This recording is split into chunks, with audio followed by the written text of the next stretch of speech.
Anda telah mengunduh podcast yang dipaparkan oleh Pendeta Dr. Erastus Sabdono ini dari truth.id/voice. Selamat mendengarkan podcast ini. Shalom saudara sekalian, salam sejahtera dalam kasih Tuhan kita Yesus Kristus. Kebenaran hari ini 29 Juni berjudul meninggalkan segala sesuatu. Iman adalah tindakan seperti Abraham, yaitu menyerahkan segenap hidupnya untuk menuruti apapun kehendak Allah di dalam hidupnya. Kalau kehidupan seseorang tidak menuruti kehendak Allah, maka ia belum bisa dikatakan beriman. Menuruti kehendak Allah bukan saja perbuatan baik karena melakukan hukum. Firman Tuhan mengatakan bahwa seseorang dibenarkan bukan karena perbuatan baik. Maksudnya bukan karena perbuatan baik menurut hukum atau dengan melakukan hukum, tapi karena iman atau penurutan terhadap kehendak Allah. Kalau seseorang belum hidup dalam penurutan terhadap kehendak Allah, berarti belum beriman. Standar menuruti kehendak Allah haruslah kehidupan Yesus. Oleh sebab itu orang percaya harus berkerinduan kuat menjadi seperti Yesus. Seperti Yesus yang hidup dalam penurutan terhadap kehendak Allah. Kehidupan Yesus yang hidup dalam penurutan terhadap kehendak Allah. Banyak orang Kristen yang tidak hidup dalam penurutan terhadap kehendak Allah, atau yang sama artinya belum melakukan kehendak Allah. Jangankan melakukan kehendak Allah, mengalami perjumpaan dengan Allah saja mereka belum pernah.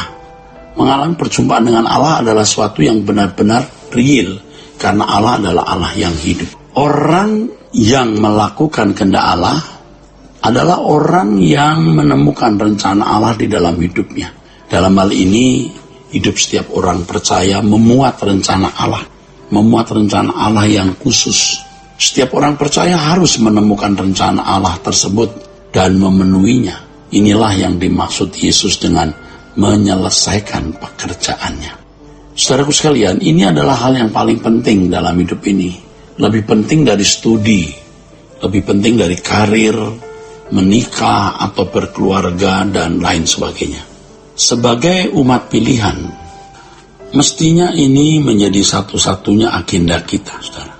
Sebagai umat pilihan, mestinya hal melakukan kehendak Allah, mestinya hal melakukan kehendak Allah ini, menjadi satu-satunya agenda hidup kita.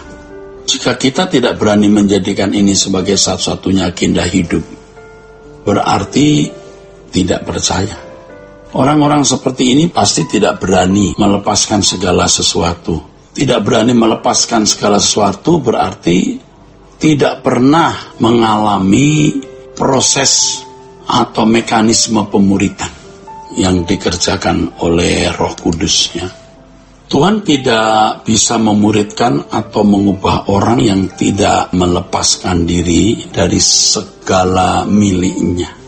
Ini berarti ia tidak pernah memiliki hidup kekal. Ia tidak pernah memiliki hidup kekal. Hidup kekal berarti hidup yang berkualitas sejak di bumi. Apa yang dijelaskan ini paralel dengan penjelasan di atas bahwa keselamatan dimulai sejak di bumi. Bahwa keselamatan dimulai sekarang saat di bumi, bukan nanti setelah mati. Dalam Yohanes 17 ayat yang ketiga, saudara, Yesus berkata, inilah hidup yang kekal itu, yaitu bahwa mereka mengenal Engkau satu-satunya Allah yang benar, dan mengenal Yesus Kristus yang telah Engkau utus. Hidup yang kekal adalah hidup yang berkualitas. Kalau seseorang memiliki hidup kekal, pasti kualitas hidupnya seperti Yesus. Bagaimana hal ini bisa terjadi? Tentu kalau mengenal Allah, yaitu memiliki perjumpaan dengan Allah. Hal tersebut bisa terselenggara kalau melalui Yesus Kristus, yaitu melalui korbannya di kayu salib dan proses pendewasaan menjadi serupa dengan Yesus atau mengalami perubahan kodrat. Kalau Yesus berkata bahwa kita harus mengikut Dia, itu sama artinya dengan memiliki hidup yang berkualitas seperti dirinya. Saudara, untuk proses pendewasaan sebagai murid Yesus, kita harus menanggalkan segala sesuatu, meninggalkan terikatan dengan dunia ini. Harus selalu ingat bahwa mengikuti Yesus harus melepaskan segala sesuatu untuk mendapatkan Dia. Tidak melepaskan semuanya dan menganggapnya sampah berarti tidak dapat memperoleh Kristus. Tindakan barter adalah tindakan mutlak yang harus dilakukan. Ya.